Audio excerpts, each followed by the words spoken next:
Trigger warning, this episode is going to talk about trauma and abuse. But I am hoping that it also helps you move from trauma to intuitive potential. I hope you garner a lot of information from our time together.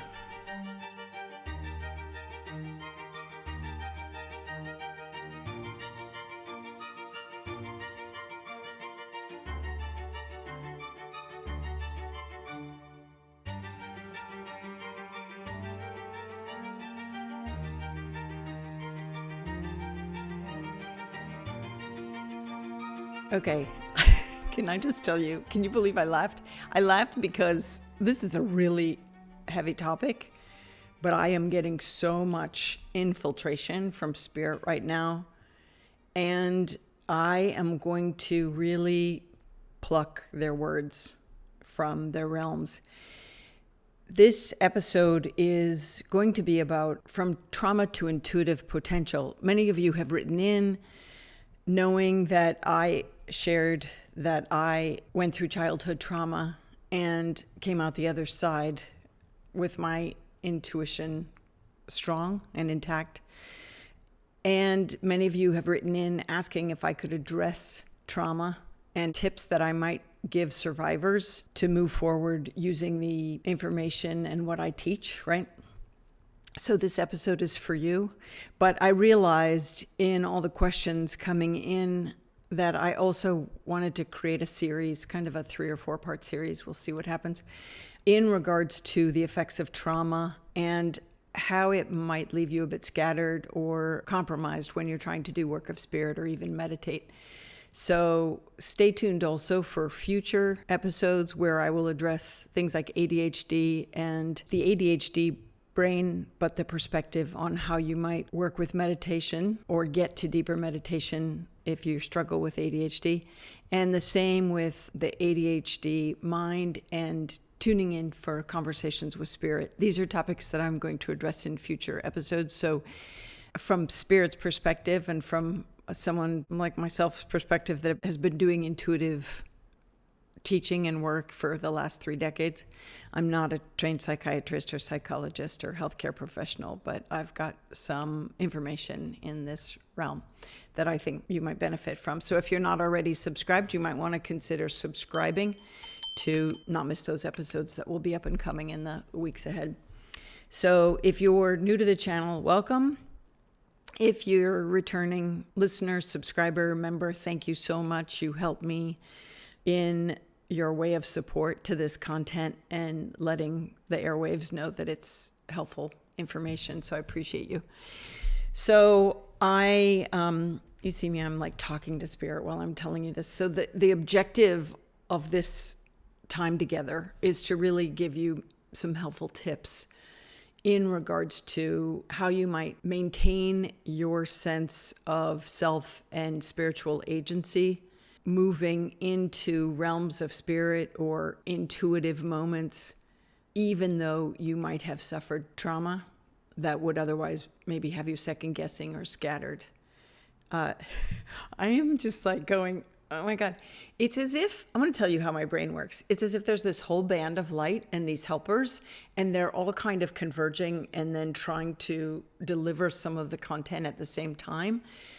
And so, it's really fascinating. So it's just a different vibration than I communicate with. So, of course, I'm going to tell you one of the most helpful things to help you kind of recover this intuitive part of yourself is to recognize and learn about your 11 soul senses. Those definitions and perspectives can be found on my website, and I have a journal out on your 11 soul senses. It just has definitions and some writing prompts, and it's really a journal, so there's tons of blank pages to help you work and explore your own 11 soul senses. And I've got loads of content in my playlist on developing your 11 soul senses, so check that out if you want to. This is going to be helpful because oftentimes when we go through trauma, either early on in life or later on in life, we have what I experience when I'm doing healing work, this kind of rift between physical and spiritual, because so many people that go through trauma, even if it's just a house fire,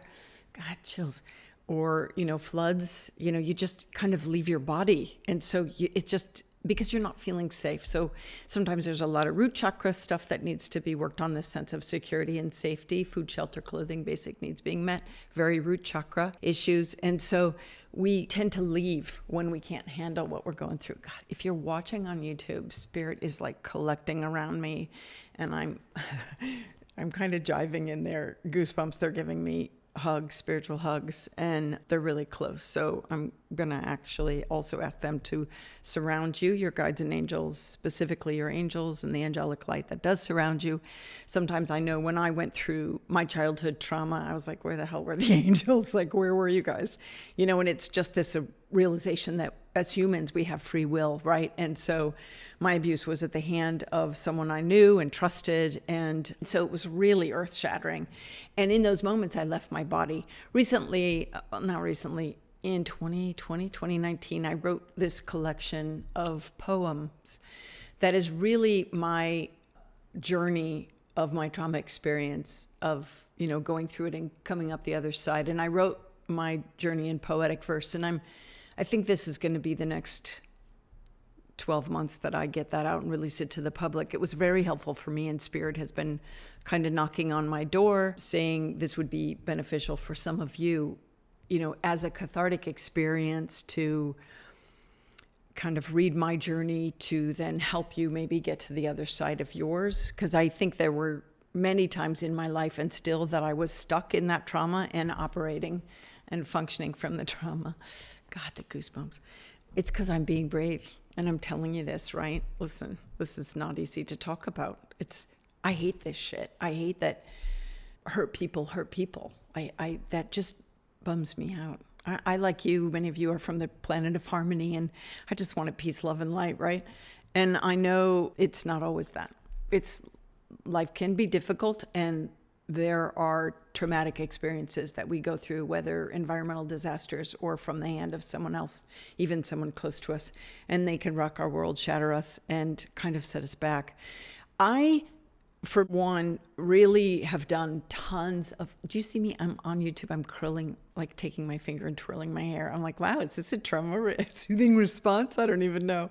So I've gone through so much therapy. Always if I'm going to recommend to you to go to seek out a professional that you're aligned with, that works for you, whether it's, past life regressionist or a psychotherapist or a trauma therapist or somatic, body work, just all of these things, right? And if you haven't seen past episodes, I've talked about this before, books that I've read that helped me through and processing. And my greatest gift to myself was really writing it out. I'm a big fan of journaling and writing, which is why I have my book that's probably going to come out. Maybe it'll just be an ebook, though I'm not sure. So greatest advice to you is to learn about your 11 soul senses so that you can start to reintegrate and realize that it's safe to be in your body, mentally, emotionally, spiritually, in your physical body. We are body and soul. If you are someone that kind of split off and more so doesn't always exist really in your physical body, I encourage you to get back reacquainted with that. Why? Because we are really at a time on the planet that more and more people, we're really called to be in our light body. And so what does that mean? It's heightened spiritual awareness. It's more information in the dream time. It's more not just spiritual awareness as in connecting with realms of spirit, but also seeing spiritual perspective in others and heightened intuition.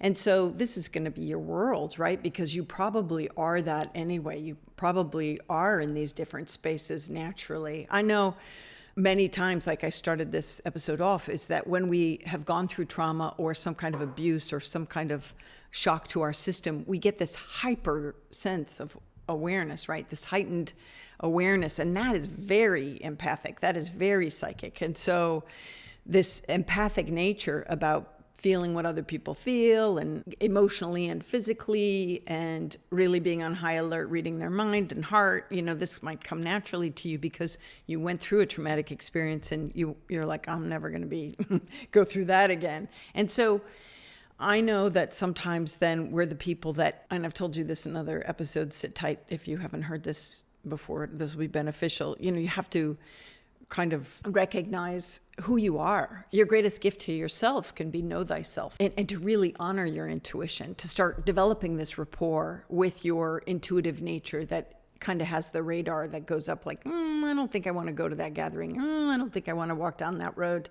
I don't think I really should trust that person. Because I think one of the things that look at me pausing. I don't want to throw my family under the bus, right? But I grew up in a family that the psychological temperature, the psychological programming was to see the good in others, right? I tend to do that to a fault. And so as a child, I was constantly told this one particular person was a good man, but I knew him as not a good man, but I couldn't listen to my own knowing because I kept hearing this, like he's a good man. And so I didn't want to believe what had happened, right? And so I think as children, our protective mechanism to keep us safe is we don't want to believe it's real. Even as adults, sometimes we don't look at all these things that are lining up. We don't see the signs. We don't recognize the signs. Or conversely, some of you might be high alert and trust no one. So I think it's about finding the balance. Do you don't trust them because you don't trust anybody, or do you not trust them because you shouldn't trust them because they're not a trustworthy person and don't have your best interest at heart? And I've told you before, this goes for work in the physical as well as work in spirit realm, right? You have to learn that same thing because not all spirits have your best interest, right? They just don't. So it's about learning to discern, but that starts with you trusting your intuition and building this relationship with it, which is why I wrote about your 11 soul senses, is so that you can really use contemporary language to become astute at your intuitive nature so that you could work with it to become an expert, at yourself, at one of the best ways that you kind of navigate your world is energetically. So I really want to have you build intuitive agency in this regard. So I think what I was saying about, I had this kind of programming that people are good. People are innately good. And I agree, they are innately good. But my flip side of that was I would only see the good. This would happen also when I started doing readings. I would see people's full potential. Fabulous, because that would help them. But then I had to pull out of the energy field to go, okay, what's stopping them from that full potential?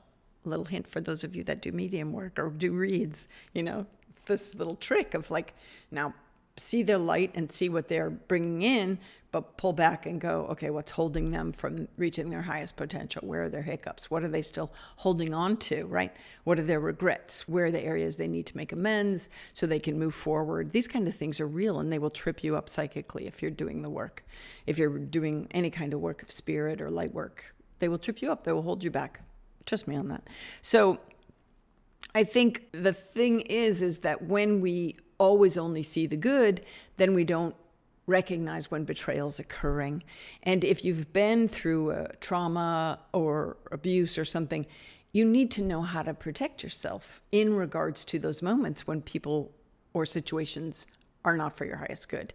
And so I encourage you, the best way to do that is to begin to know yourself, build a rapport with yourself, with your inner consciousness, with yourself in regards to mindfulness moments. Be present in the moment so that you can recognize when something is kind of, inside not feeling right, clear sensation, not feeling right to what you're picking up from someone else or a meeting or a situation or a job offer or whatever, but also maybe what you're getting inspired as inspired thought. Noticing and recognizing, oh, that was coming to me, not from me. And this is helpful knowledge. So maybe I need to listen to it because it's uplifting. It's a warning, but it feels right? So if you haven't seen them already, I did some episodes on embellishments and can't remember what else. I guess I'm not supposed to remember. So mental embellishments. And that will be helpful for you to understand what's true insight and what might be an embellishment.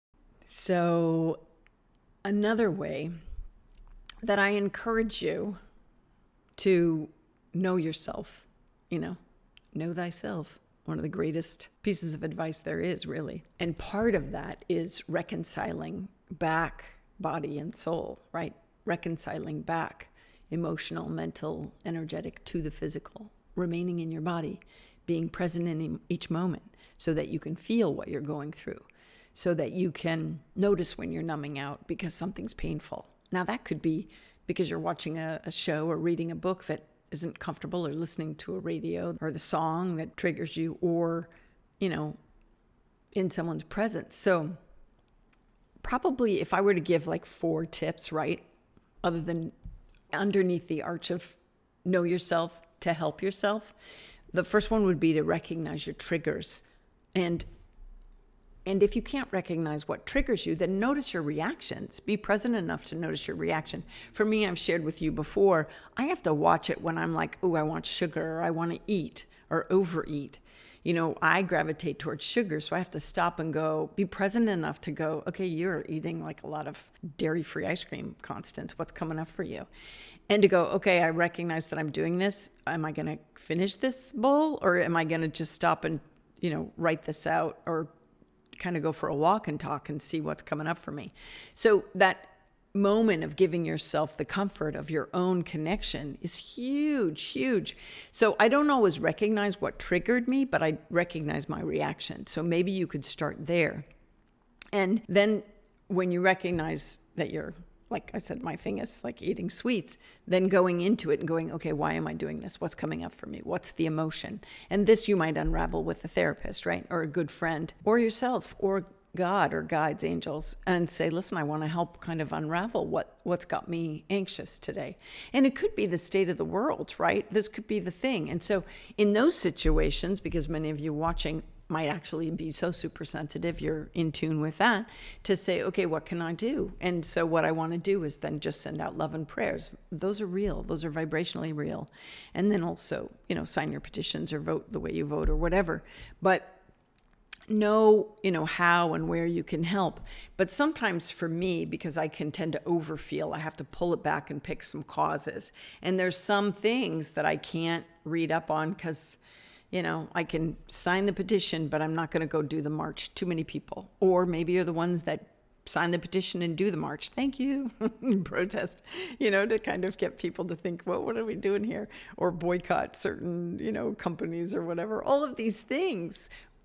These are important moves for people of trauma or people that have gone through abuse, because when our voice is kind of taken from us, or when it is suppressed, this inner turmoil of anxiety can develop, or anger about everything wrong on the planet, right? Just the smallest things. And so you might want to sit with that and recognize like, oh, I'm eating this ice cream, this dairy-free ice cream, because I'm upset because I listened to that news show about the rah-rah-rah, or I read that poem that addressed, deep water fishing, or whatever it is, right? And so I need to do something about that. Not deny that it's happening, but what do I want to do about that? I am going to sit and pray and vibe out, and I'm going to decide whether or not I want to take the next move, maybe give up that food intake, or write whomever to be on whatever cause. I encourage you to see it to the end if you have time. If you don't have time to see it to the end, to unravel it, unless it keeps coming up. If it keeps coming up for you, then there's something deep there that you've got to, I would suggest you do something about. But otherwise, the least you can do is offer out love and light for shifting, changing, stuff like this, right? There are times in my life also, when you recognize your triggers, or at least your reactions, there are times in my life when I really have to sequester and be a hermit and not be on the social scene, because I can recognize when my battery's low. So that brings me to 2 things. One, in recognizing your triggers or your reactions, remember my acronym, awareness, breath, care. Awareness that something has struck you, take a breath to figure out what it is and get back into your body. And care to think, what am I going to do here? What do I need to do to take care of myself and the situation, so that I don't get so consumed or so off track or so angry or so irritated or so anxious about this particular thing. So the first know thyself thing is to recognize your triggers or reactions, and a support to that is awareness, breath, care. But it's also recognizing what are your boundaries. 2 is strict boundaries. when you know yourself, you start realizing, my social battery's not into that. I used to be able to do that, but I don't do that anymore. I can't do that. Those are not my people. Those are my people. I really need to go to the animal shelter and, befriend them. I might not be able to adopt them all, but at least I can be their pal for the afternoon or, and offer support or whatever it is, whatever your calling is, right? And so it's just realizing part of your care after trauma and like even abuse or whatever kind of trauma is self-regulating stuff. Definitely look into that. Spirit just airdropped that in. I'm like, okay. But also in my line of work, it's coming back to energetic boundaries of like recognizing what people, places, and things throw me out of my element. What throws me out of my body? What throws me in run mode, right? Or, fight or flight mode, or fear, or freeze. So I encourage you to know the same. And those boundaries are like who you hang out with, where you go, what you eat, what you set your mind to, what you listen to, knowing, your best time of sleeping and waking up. And that's your clock, right? And work and play, that balance, all of those things. So kind of setting strict boundaries is paramount, Spirit's saying, because your boundaries were abused. Even in a traumatic thing like a fire, that was not your choice, right? No trauma is our choice. But I'm just saying, recognize trauma's many things. And so noticing maybe where you need to look at boundaries again, maybe kind of reassess. I don't know about guys, but women have this beautiful periods of our life based around the period of menstrual flow. And these kind of get us to recalibrate boundaries and self-awareness, right? And so I just think they line up very interestingly with women's health issues or women's menstrual flow. This is so random. I'm like, who is airdropping this in my brain? Whoever needed to hear this, I'm so glad. I'm so glad they came through and said this. I'm like, okay, whatever. But these are nice, opportune moments to look at boundaries, reset boundaries, and think, where do I want to rewrite? Where do I want to rewrite what I'm up to, what I'm doing, who I let into my life, who I don't, Sometimes I've caught myself saying, I'm too old for that shit. It's just, I'm not interested. I don't need the drama. So maybe you know what I mean. That's probably why Spirit's saying that. That's so cool. This is talk about taking intuition to more tactile, practical, lifestyle stuff. I'm like, wow, this is cool. But they're also saying, Spirit's also saying it's really particular to people and women of trauma or people that have suffered by the hands of someone else or even, just fate in the environment, if you want to call it fate, that it's time to kind of go, where do I need to realign with my truth? So this is you. Where do you need to realign with your truth and what's acceptable and not acceptable? Those kind of things. Your 11 Soul Senses, a journal for self-discovery, is something I created just for you. It is complete with definitions, writing prompts, and blank journaling pages to help you reconnect with your true essence and your soul sense abilities. To get your copy, visit my shop or go to constancemessmer.com. And thanks for tuning in. I remember one of our kids did I tell you my kids are all adopted? Did I tell you that?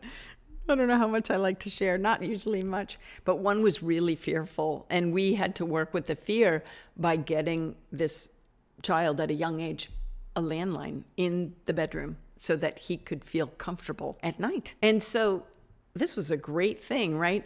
And Spirit's telling me this is kind of a boundary or an awareness or a protective mechanism. And so I think this is helpful because when we start to feel safe in our world, and especially in our home or in our work or our interactions, we can begin to breathe and move a bit more freer in our own knowing. And when I was able to take care of myself psychically, like energetically, and get out of relationships that didn't serve me, my psychic radar was like, whew, I can trust myself, right? Because that is what intuitive agency is about, is building this relationship so that you can trust your intuition, so that you know the voice of truth. But if you don't listen to your deepest voice of truth on the simple things like self-protection, self-awareness, caring for yourself, and boundaries, you think you're going to recognize the truth of your soul when it says, go talk to that person, they're going to lead you to your next step in life? It'll be so dulled. You will have dulled it so much because you're not even, like, I remember the time that God said, if you don't trust me on the little stuff, how can you trust me on the big stuff, Constance? And so I had to build this rapport with my connection, even with divine truth and those inspirations and those inspired thoughts that would come through. And so I'm asking you to do this for yourself and your soul, for spiritual agency, because I guarantee when the trauma was occurring, your soul was screaming, this is wrong, this is not okay, and get me the hell out of here. I guarantee it, I guarantee it. And so I want you to start listening to yourself again. Wow. And so that is under the heading of set strict boundaries that are personal to you, and because you innately know. I know you know this. So the third thing, if I were to say there's 4 tips in knowing yourself to help yourself to increase your intuitive potential after trauma. The third thing would be to ground your energy often. Get back in your body, get back in your body, get back in your body so that you can be present, right? Easier said than done. Spirit's laughing at me because I am so out of body so often. I'm out of body partially now, right? I'm in both worlds at once. And I went to a writing conference near where I live. And there were so many people. I tried to sit up front. They had reserved seating up front, and because of my connection to the conference, I was going to sit up front. I went up there and I was like, oh no. I was like, my head was starting to spin. I'm like, okay, leaving, permission to, depart. I was like, get back in the back. I got to go in the back. So I collected my energy, went in the back and cleansed my energy. And I felt much more secure back there. But I realized that it didn't matter when I sat in the front row. I think I sat in like 4 seats up there to go, okay, where should I sit? Like, what's the right energetic space for me? Because I couldn't ground. It didn't matter. I was not supposed to be up there. I was supposed to be in the back. So 2 things about that. One of the times that I tried to go in the front, I felt this wall, clear sensation. And I was like, there was a seat halfway through the auditorium space next to this person, a they, them person. And I was sat by them and I was like, ugh. I wanted to put my head on their shoulder because their energy was so yummy. I was like, oh, and I thought, God, I hope I'm not like sucking their energy dry. And I knew I wasn't, but they just had this magnificent bubble. So sometimes, you recognize you can't ground when you've got all these whirling people that are in their own orbit, but there might be some people that you can stand by and you're safe and you can ground your energy and you can be in your form. And I was definitely really appreciative of that person. I should have introduced myself, but I didn't. I just loved their energy. I was like, God, you know what you're doing. You're like powered and collected. So that was one thing of grounding your energy often. So the other thing was when I went to the front of the auditorium space to try to sit in the reserved seats, and it was like, not my energy was, I could not. There's no way I could have sat there and survived the rest of the conference, which went late into the evening. I would have been so out of body. I would have been like flubbing up my words, and it just would have been a mess. And I would have had to go home and sleep, right? Because as a trauma survivor, I know what it's like to have someone in your energy field, both physically and psychically, right? Anytime you think of that person, they're psychically in your field. So you just kind of have to not think of them once you get through it all, right? So I digress. So I go from the front of the auditorium space to the way back, and I sit down, and this woman recognizes me. She goes, "Are you Constance Messmer?" And I was like, "Yeah." She goes, "Oh, I watch your videos. I watch your episodes. I follow you." I was like, wow. So I gave her a mini read because it just came through, and I was like, whew, I'm supposed to tell her this. I asked her what part of the work she liked the most, and then all of a sudden, when she said what she liked the most, the energy healing aspect, the floodgates opened, and I was just like supposed to give her messages. So I gave her some pieces, but it was like, whoa, okay. I was never supposed to ground in the front of the auditorium. I was supposed to sit in the back because I was supposed to give her this message, right? So trust your knowing or connection to spirit enough to know that you will be divinely guided, but you have to follow it, right? You have to follow it, because if I didn't follow it, she would never have gotten that message, and who knows how it will set her off on her course. But the other piece, if I would have sat in the front, I would have been discombobulated. And I know, and you know what discombobulated feels like if you've experienced trauma. You go through it and you have like PTSD, you could get into depression, you could get into real lows, you can get into avoidance, you can get into anxiety, you can get into just all kinds of things that are just this major disconnect. So when you notice, like, I can't be grounded and safe in my own energetic space, maybe you need to shift where you are. And so if number 3 is ground your energy often, it's also recognizing when you're not in body, and what does that have to do with? For me, it was just the energy of everybody in the room and just way too much happening, right? And, and sometimes in those spaces, I can replenish my social battery if I move to the outside aisle, or if I just get together with a small collection of people, or if I just stay flooded in the light and move it that way, or I might kind of like tuck in my chakras. I talked to you before about pulling in your auric field like a wetsuit. That's one of my favorites. I didn't do that because I was doing my best to vibe the light out, vibe the light out, vibe the light out, so that people could retain and the speakers would be really in line with what they were saying and what they wanted to gift out.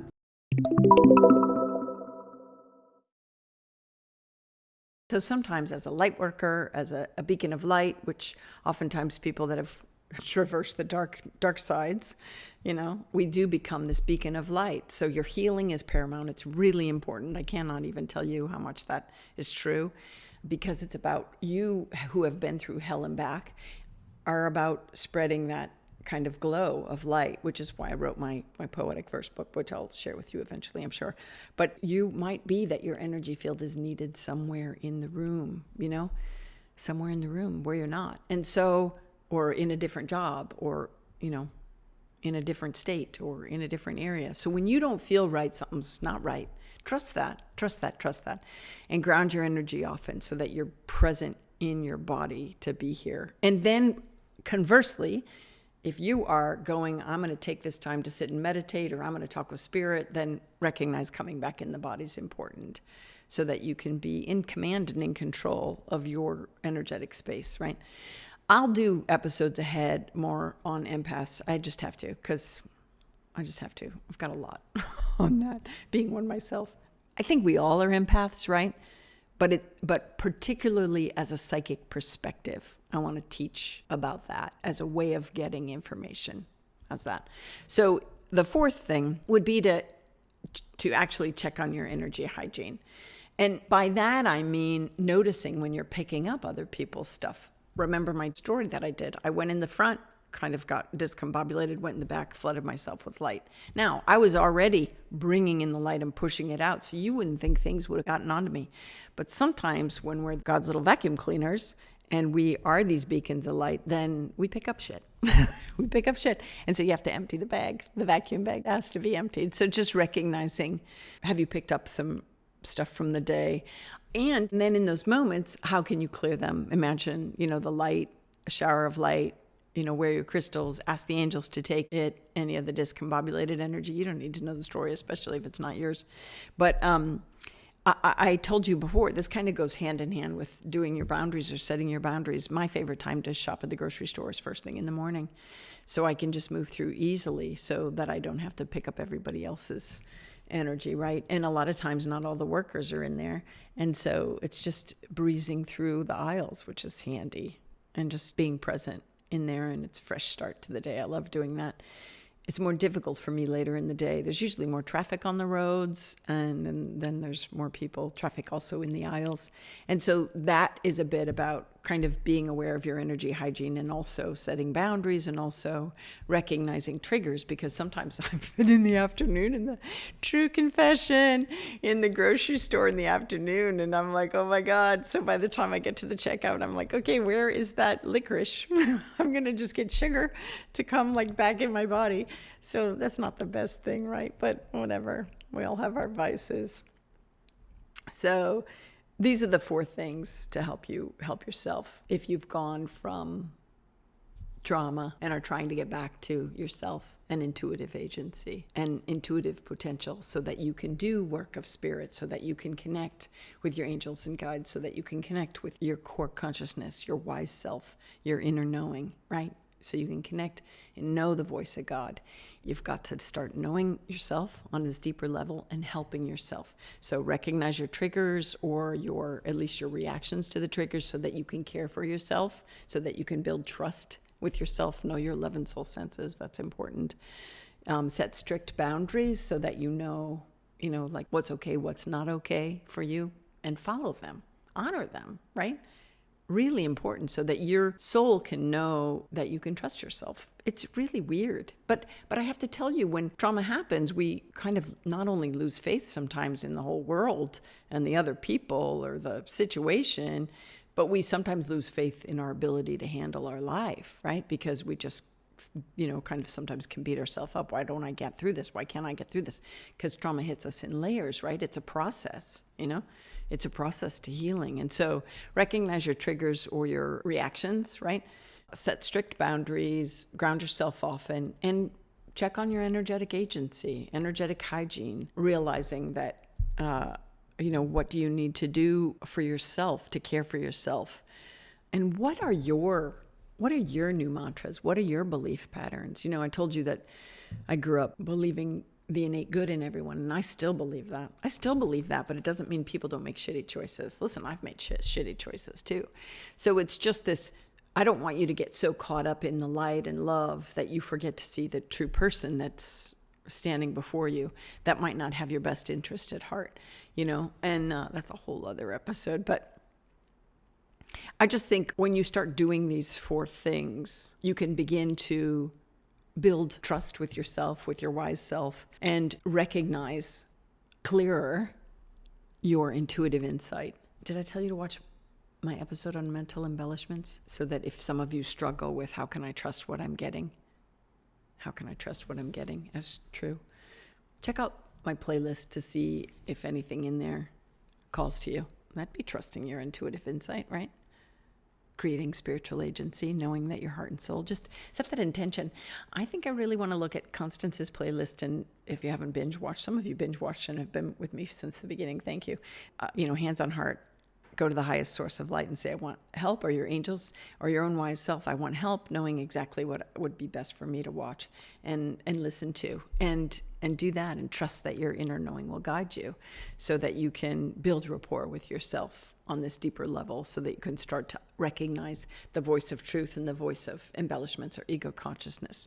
This is something I've spoken to you on before. There's parts of us that are really connected with our higher self, which is connected to truth and higher knowing, and that's the guidance we want to follow, not the part that has been kind of waylaid by trauma or other people's perspectives on who we are or how we should live. It's like, no. Come back to you, and that will lead you to the truth and the highest truth, right? Because other people, that could be their truth, but maybe it's not your truth. So it's always about self-empowerment. That's what I'm all about. So next up, I'm going to talk to you about quieting the mind for meditation, and also quieting, and then after that, maybe I'll go through quieting the mind to communicate with spirit in a way. Maybe. Let's see if that's what comes up. Great. So